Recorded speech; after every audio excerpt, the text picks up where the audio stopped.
Bonjour et bienvenue sur le plateau de 22 minutes 45 de bonheur.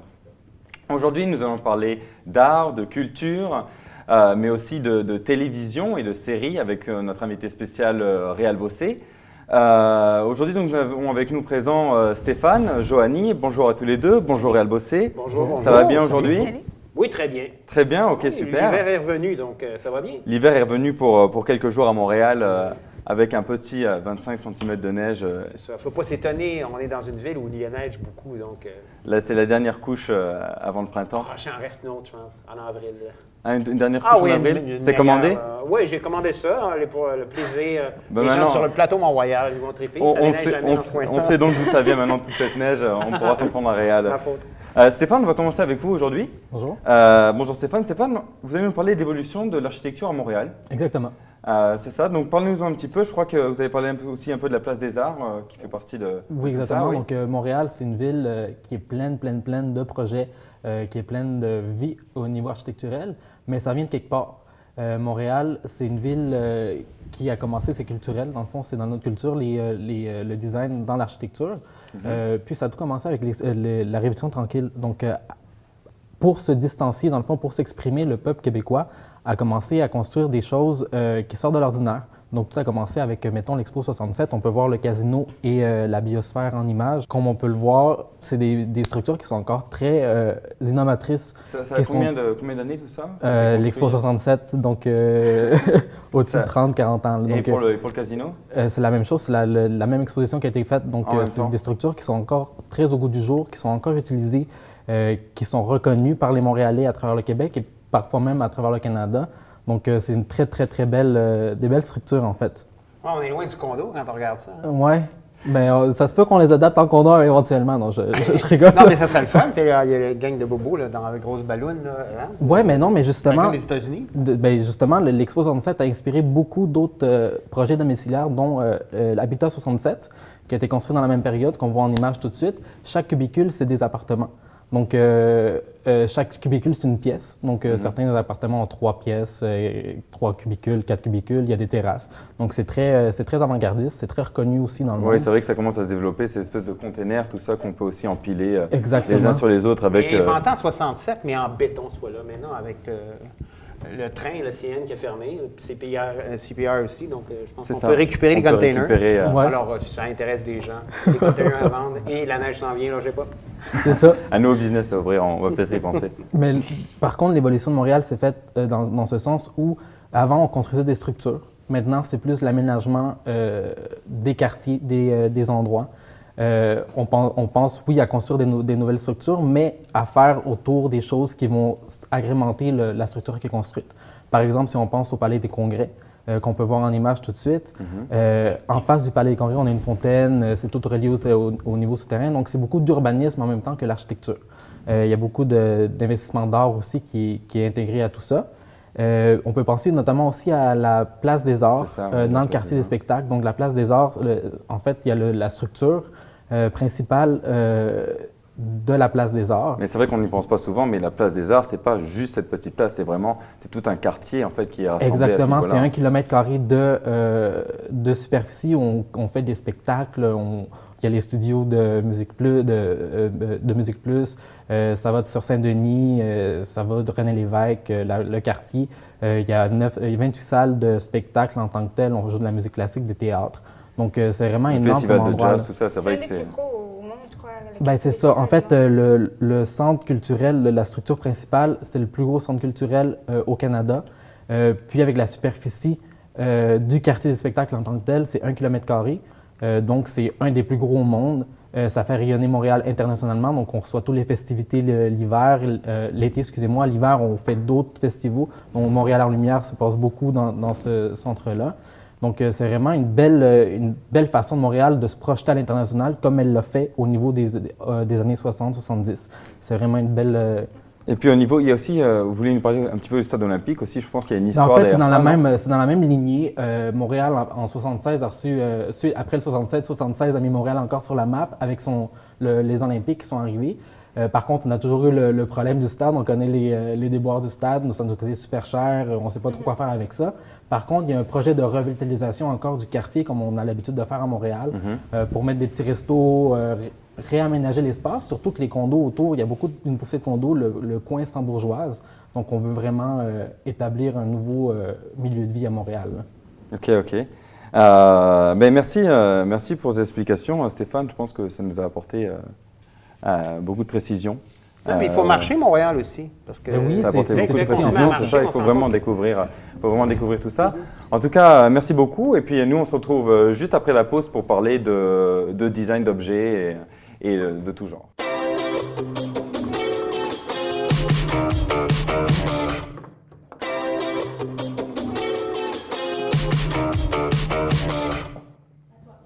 Merci d'être resté avec nous sur le plateau de 22 minutes 45 de bonheur, toujours avec nos 3 invités.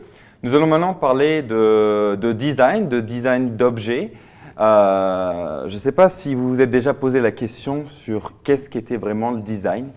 C'est ça, parce qu'en fait, on voit du design de partout, mais on ne pense pas que certaines choses sont vraiment designées, comme ce verre. Il y a quelqu'un qui a pensé à ça, là. Il y a quelqu'un qui a pensé à ça, c'est ça. On pourrait aller très loin et débattre dessus, mais ce n'est pas là-dessus que je vais m'arrêter aujourd'hui. Je vais d'abord donner une définition d'une personne qu'on connaît très bien, qui est notre ami, peut-être, mais qui n'est plus de ce monde, Steve Jobs. Oui.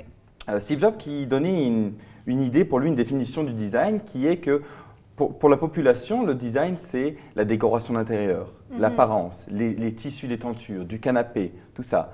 Alors qu'en fait, non. En fait, le design, c'est le résultat de nombreuses études qui ont fasciné l'homme et qui a amené l'homme à donner un produit, un résultat d'un produit ou d'un design. On pense à l'aspect esthétique, mais c'est surtout l'aspect pratique, dans le fond. C'est ça, à la base, c'est l'aspect pratique. Exactement. Surtout quand on parle de produit en tant que tel.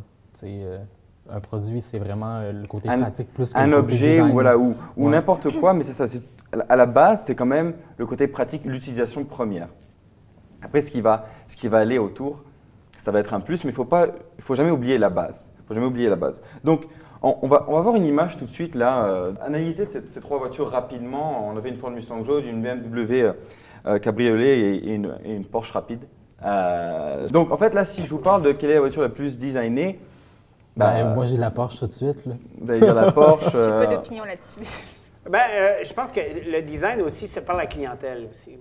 Donc, j'imagine que si tu veux, par exemple, je pense que j'ai vu passer une espèce de Mustang. Là. C'est ça. Donc, ça représentait les muscle cars des années 60, 70. On voulait des grosses voitures solides, américaines, mais on ne voulait surtout pas acheter à l'extérieur des États-Unis. Donc, on essayait de faire en sorte que promouvoir le local. Mais ceci dit, si j'ai à choisir un char, c'est pas ça que j'achète. OK, mais la réponse n'est pas trop mauvaise. On va dire que, en fait, des 3, ça serait la Ford Mustang. Pourquoi? Parce qu'on l'a dit tout à l'heure, à la base, il ne faut pas oublier la base du design. Et donc, pour une voiture, la base, c'est d'avoir une visibilité dans n'importe quelle condition. Je parle des conditions qui neigent, qui pleuvent, qui fassent jour, de nuit. Donc, c'est ça. Donc, des 3 voitures qu'on a vues, on va oublier la Porsche, sa rapidité, le côté cabriolet de la BMW. Non, c'était la Ford Mustang parce qu'elle était jaune. Donc, c'est ça. Ça répond au premier critère de sécurité, de visibilité. Ensuite, on va parler aussi des mauvais exemples. Simplement, donc, sont les boutons d'ascenseur. Par exemple, quand on retourne dans un ascenseur, on veut toujours descendre au rez-de-chaussée, au lobby, au rez-de-jardin, au premier. Comment on fait pour sortir de l'ascenseur? C'est facile quand il n'y a que 3 étages, mais quand vous vous retrouvez dans un ascenseur avec des centaines de boutons, on est perdu. On ne sait plus où aller. Donc ça, c'est un côté mauvais design. C'est pas facile de toujours... Il n'y a pas une règle générale pour... De plus en plus, on voit une étoile à côté du rez-de-chaussée pour qu'on le spotte tout de suite, mais pour le reste, c'est impossible de voir. Mais il n'y a pas écrit quelque part, l'étoile veut dire on descend, c'est ça. Et en plus, ça dépend où tu achètes ton ascenseur, parce que le rez-de-chaussée, en France, c'est le rez-de-chaussée. Ici, le rez-de-chaussée, c'est le premier, la même chose. Donc, chez ma mère, quand je vais chez ma mère, son appartement est 315, mais est au 2e étage. Oui, comme ça. Pareil. Écoute, il faut être en forme, là. Alors que pourquoi est-ce qu'ils ne respectent pas, comme on a dit, la base, essayer d'être le plus logique possible et peut-être mettre le bouton en rouge, je ne sais pas, quelque chose pour sortir ici ou sortir simplement, je ne sais pas, mais il faudrait revoir ça. Il y a aussi un autre, quand on pense sécurité, sont les baies vitrées. les baies vitrées, quand on a chez soi une baie vitrée, puis elle est souvent ouverte ou fermée, on ne sait pas vraiment. Donc ça, c'est encore un exemple de mauvais design. On ne sait pas si c'est vers le haut ou vers le bas. Un dernier exemple qu'on va voir rapidement, c'est les maps de métro. On va voir en image que celle de Montréal est quand même très simple, mais si on va à New York ou même à Tokyo, qui est très très difficile. Et en fait, là, ça a été inspiré de schémas électriques. On voit vraiment la différence entre Montréal et Tokyo, la simplicité de Montréal, 3-4 lignes qui se battent en duel. La ville est beaucoup plus petite à Montréal qu'à Tokyo, donc le réseau va être complètement différent. Elle est montée comme sur un damier aussi. Peu importe où tu es à Montréal, tu es à la telle adresse, tu sais que tu es aux alentours de telle rue, ça ne bouge pas, c'est monté en damier. C'est ça. Mais si tu vas en France, c'est autre chose. En France, c'est autre chose, les villes sont plus petites. On se retrouve juste après la pause pour parler de Café des artistes avec Joanie, hein, c'est bien ça. Hein? Oui. Ok, à tout de suite après la pause. Merci.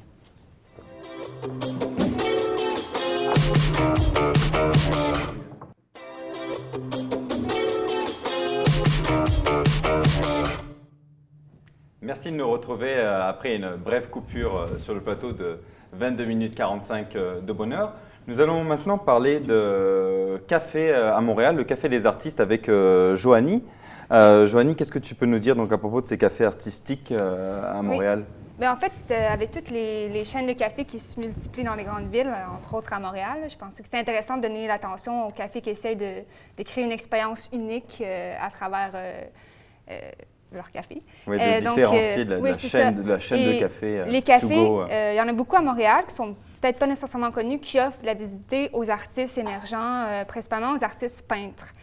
Donc, on peut peut-être voir tout de suite un exemple de café. Donc, ça, c'est le café Pi sur Saint-Laurent. On peut voir, il y a plein d'œuvres d'art qui longent le mur et ça donne vraiment une ambiance unique et ça donne de la visibilité à l'artiste qui accroche ces toiles-là. Mais je vais parler aujourd'hui pour expliquer vraiment comment ça fonctionne du café Lézard dans Rosemont. Oui, parce que je sens que tu as rencontré le propriétaire, oui, c'est ça qui t'a un peu expliqué comment le deal en fait entre les artistes qui viennent exposer puis le café. Oui, c'est ça. Donc, n'importe quel artiste, moi j'étudie dans l'art plastique, je peux proposer mes œuvres, les envoyer par courriel et le propriétaire va choisir des œuvres, c'est à sa discrétion.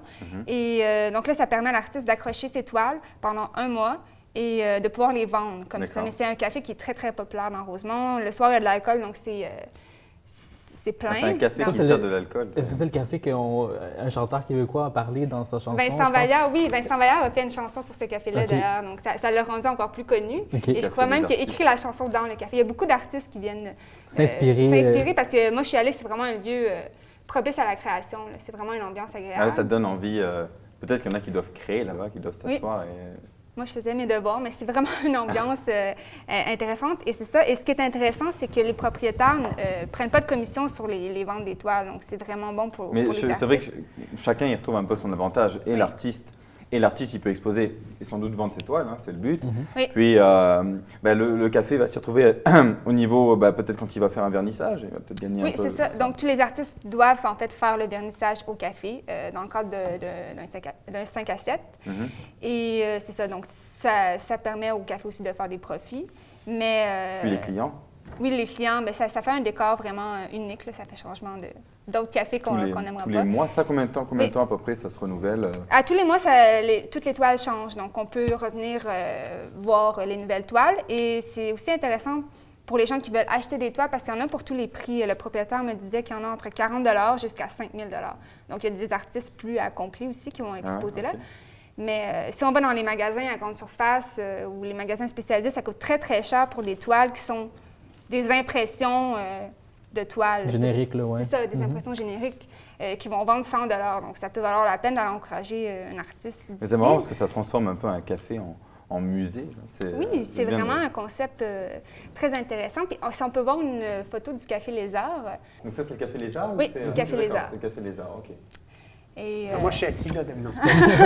Je suis jamais allé, il faudrait que j'y aille. Tous les artistes vont là. Oui, non, c'est vraiment... Non, mais moi, je suis dans Annecy, moi, fait que il y a plein de petits cafés.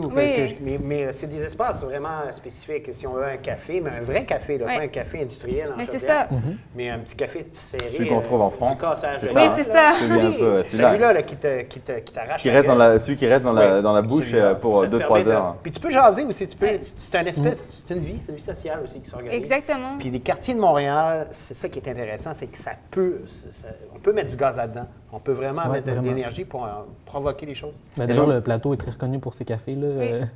Oui, justement, ça va coûter le même prix que dans un café à grande chaîne, mais le café, c'est autre chose, c'est un art. Il y a d'autres cafés que le Café Les Arts. Hein? Oui, mais c'est ça, il y en a plein, peut-être qu'il y en a dans Il y a ton Java quartier. qui est là, il y en a plein. Il y a l'Enchanteur, le Passé composé, le Frier, Liège. Mais si vous allez sur le site Internet de l'émission, il va y avoir plein d'autres suggestions café dans tous les quartiers de Montréal. Ouais, dans tous ces quartiers, on sait combien il y en a et au moins ils se différencient un petit peu aussi par leur café, c'est pas mal. Hein. C'est vraiment une bonne idée, je trouve, de faire ça à Montréal. C'est comme les pubs, là, tu te promènes, là, par exemple, ils font des pubs sur le Montréal, puis ils disent, tu rencontres des vedettes, mais là, tu te ramasses dans un café, tu rencontres des vedettes dans les cafés aussi. Ouais, c'est ça. Devenez accro au café. Et puis peut-être qu'un jour, Réal, tu pourras exposer tes meubles. Oui. Merci, on se retrouve tout de suite après la pause.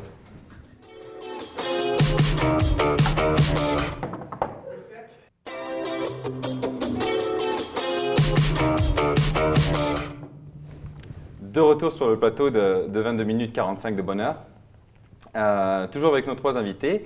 Et maintenant, nous allons parler avec notre invité spécial, Réal Bossé. Salut. Salut Réal Bossé. Réal Bossé, Nick Béroff, qu'est-ce que tu préfères? Réal. Réal, hein? Réal, c'est bien. Bon, Béroff, c'est un animal, il ne faut pas toucher à ça. Ok, pas de problème. Donc, Réal, donc, tu es acteur dans la série 19-2, c'est ça? Tous les lundis, hein? C'est diffusé sur… Oui, jusqu'à ce que ça s'arrête. Jusqu'à ce que ça s'arrête, c'est ça. Tu joues donc un rôle d'officier de police, un vrai gars avec un pistolet, c'est ça? Oui, en fait, c'est ça, c'est l'histoire de 2 gars dans un char. C'est 2 patrouilleurs qu'on suit, donc à travers leur métier, mais aussi ce qu'ils vont ramener du métier dans leur vie privée, perso. Donc, c'est très brassant comme travail, très difficile. Quel effet ça fait d'être dans la peau d'un policier, d'un officier de police? Pour être sûr de faire le bon job, t'allais dire? C'est ça, non, juste quel effet ça fait, comment on se sent d'être dans… Parce que tu as vraiment la vraie tenue d'un agent de police, tu as un vrai de vrai. Oui, en fait, on est allé pendant 4 ans. En fait, on a fait beaucoup de cobras. Des cobras, ça veut dire s'asseoir dans une autopatrouille avec des vrais policiers et patrouiller avec eux. Tu signes une décharge au cas où il t'arrive quelque chose et tu embarques dans la voiture et tu vis l'expérience police. Donc, on a fait ça très souvent. Ça t'a permis de t'imbiber. Oui, puis de savoir ce que ça veut dire aussi être assis dans le char. Être assis, être une police, débarquer sur les interventions, aller voir comment ça fonctionne. C'est très rushant. Que ce soit réaliste à l'écran. Oui, puis c'est très difficile. C'est un autre point de vue quand tu es assis dans une voiture de police. Ah oui, là, on comprend vraiment c'est quoi être police, là. Parce que c'est épouvantable. Les gens changent autour de toi? Bien, c'est comme si tu sors du deck, tu sors de ton Nicolette, mettons, tu vas faire un petit stage de formation de 2 semaines à Montréal, après avoir fait Nicolet, qui est, je pense, 3-4 mois. Et là, tu vas faire ton 2 semaines montréalais, parce que c'est spécifique à Montréal. Ils font, eux, ils font ça, 2 semaines de formation, 2 à 3 semaines de formation. Et après ça, tu t'assois dans une voiture, tu as 22 ans, et là, il faut que tu répondes à tous les appels de violence conjugale, de psychologie, de psychotropes. Il faut être capable de répondre à tout de suite. Tu peux pas, c'est impossible. Mais on va regarder un court extrait vidéo de la série, c'est ça va arriver. Puis, on va voir ça tout de suite en image. Oui, c'est ça. C'est un travail très intense. T'aimes ça tirer? C'est ça que tu veux, t'aimes ça tirer? Il serait calé, c'est ça, Asti! Les gens, c'est bon, je suis là! On bouge pas, on reste en dessous des tables, on bouge pas! Mais c'est ça, j'avais regardé cet épisode justement. Mais en fait, là, quand on voit bien, tu prends un risque là, en traversant. En fait, le mec peut te tirer dessus là. Bien, c'est parce qu'on voit l'écran, on le voit un peu, mais à l'écran, il y a un paquet d'enfants devant le tireur. Ouais. Et c'est tous des ados. Il y a quelqu'un qui est blessé, peut-être même une fille qui a l'air morte. Donc lui, il se dit, il va tout les passer, tant qu'il va passer à travers. Donc, il se dit, bon, je vais m'offrir en cible, t'es prête, go, tire, vise, garde. Ça a fonctionné dans ce cas-là. Mais moi, cet épisode-là m'a vraiment troublée parce que, surtout après tous les événements du printemps arabe et tout, on a eu une image vraiment dure des policiers, puis ça m'a comme rappelé que les policiers risquent leur vie pour nous, puis ça m'a comme donné un nouveau respect pour les policiers. Pas toutes, juste Béroff. Pas toutes, juste Béroff. Non, c'est ça aussi. C'est parce que des Béroff, il n'y en a pas des tonnes. Non, c'est ça. C'est des cas particuliers, ça. Ça, c'est des gars, il y en a à la police de Montréal, des gars comme ça, et qui vont aller se mettre en bouclier, qui vont y aller, qui vont dire, voilà, j'ai signé le contrat, moi, avec la police, je suis un policier, j'y vais. Donc, ils foncent dans le tas. Évidemment, ça a des répercussions, ça coûte aussi, ça coûte quelque chose émotivement, on sait ce qu'il vaut, il y a de la difficulté aussi dans sa vie personnelle, parce qu'effectivement, il n'est que police. C'est là où il est le mieux. Mais est-ce que les policiers ont un bon soutien psychologique? Je ne sais pas si vous avez... Oui, mais c'est pas à mode. C'est pas... J'ai pas l'impression que c'est à mode. La plupart des gars, d'ailleurs, je parle aux hommes là, en général, on a bien de la misère à parler de ce qu'on peut, nous, selon nous, gérer facile tout seul. Donc, ces gars-là sont, en fait, les policiers en général n'ont pas vraiment envie de s'asseoir sur un divan pour expliquer ce qui s'est passé. Mais là, la difficulté avec ça. l'extrait qu'on vient de voir, c'était une fusillade. Oui. Une fusillade, hein, c'est ça. Et je pense qu'il y a pas mal de débats à ce Oui, niveau-là, c'est ça? Il y en a eu la beaucoup. montrer, pas la montrer. Ben, c'est parce que quand on l'a tourné, c'est ça. Quand on a tourné ça, ça fait longtemps que ça... En fait, ça fait partie du quotidien de police. C'est le call, en fait, c'est l'appel que personne, pas de police veut avoir.